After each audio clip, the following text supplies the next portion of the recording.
आता बातमी आहे राजकारणामधील काका पुतण्याची। ज्यावेळी दोन्ही राष्ट्रवादी एकत्र होत्या तेव्हा नेमके अजित पवार कसे वागायचे याविषयी रोहित पवार यांनी भाष्य केलेलं आहे। तेव्हा अजित पवार कसे वागायचे आणि आता कसे वागतात आणि भावकीला ते आता विसरलेले आहेत असं एकंदरीत विधान रोहित पवार यांनी केलं।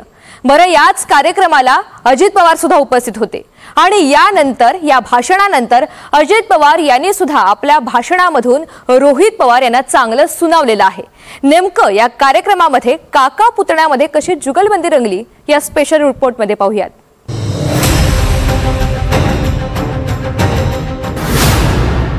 काका पुतण्यात जुंपली,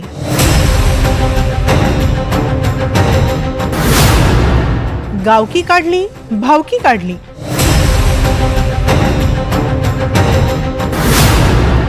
सांगलीत रंगली जुगलबंदी। महाराष्ट्राला काका पुतण्याचं वैर नवं नाही, पण याच महाराष्ट्रात एक काका पुतण्या असे आहेत ज्यांच्यात फारसं वैर नाही, पण एकमेकांना टोमणे मारण्याची संधीही ते सोडत नाहीत। तशी या दोघांचीही गावकी बारामतीची आणि भावकी पवारांची। पण जाहीर कार्यक्रमात हे दोघंही एकमेकांची गावकी आणि भावकी काढत राहतात।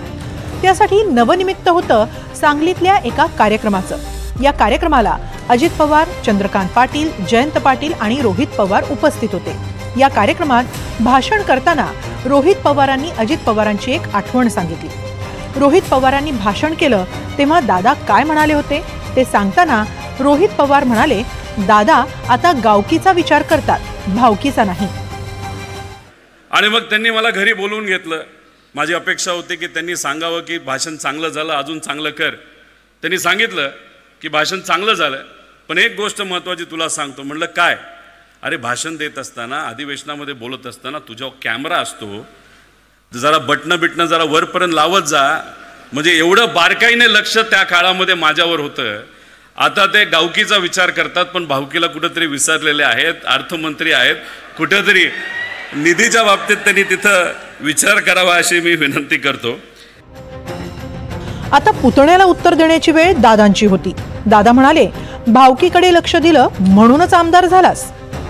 बघू ना काय करायचं आणि काय नाही करायचं। मगाशी बोलत असताना काहींनी सांगितलं किंवा दादा गावकीकडे लक्ष आहे, भावकीकडे पण लक्ष द्या। भावकीकडे लक्ष दिलं म्हणूनच तू आमदार झालास। जरा जयंतराव त्याला विचारा किती मतं पडली, पोस्टल बॅलेटमध्ये आलाय आपण, त्याच्यामुळं माझ्या कुणी नादी लागू नका। यावेळी दादांनी रोहित पवारांना आणखी एक सुनावलं ते म्हणजे रोहित पवार पोस्टल बॅलेटच्या मतांच्या जोरावर निवडून आले। अहिल्यानगरमधल्या कर्जत जामखेड मतदारसंघात शरद पवारांच्या राष्ट्रवादीचे रोहित पवार विरुद्ध भाजपचे राम शिंदे यांच्यातली लढत अत्यंत चुरशीची झाली होती। या निवडणुकीत राम शिंदे यांनी फेर मतमोजणीची मागणीही केली होती। रोहित पवारांचा 1255 मतांनी निसटता विजय झाला होता। मात्र 2019 मध्ये अशीच रोहित पवार विरुद्ध राम शिंदे लढत झाली होती। त्यात रोहित पवार तब्बल 43,347 एवढ्या मताधिक्यानं निवडून आले होते। आपल्यामुळेच रोहित पवार निवडून आले याची आठवण याआधीही अजित पवारांनी करून दिली होती।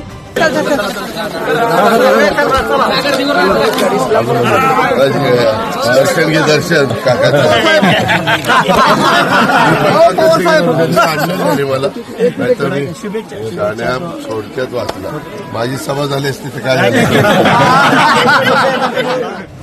2019 मध्ये रोहित पवार तब्बल 43,000पेक्षा जास्त मतांनी निवडून आले। याचा अर्थ कर्जत जामखेडमध्ये राष्ट्रवादीची ताकद आहे। असं असतानाही अजित पवारांनी कर्जत जामखेडमध्ये महायुतीची सभा घेतली नव्हती आणि स्वतः अजित पवारच हे तोंडानं सांगतायत। या सगळ्याचा अर्थ काय? तर पवार गावकीही जपतात आणि भावकीही। मात्र महाराष्ट्र चर्चा करत राहतो ती पवारांमधल्या भाऊबंदकीची। Bureau report, NDTV Marathi, Mumbai.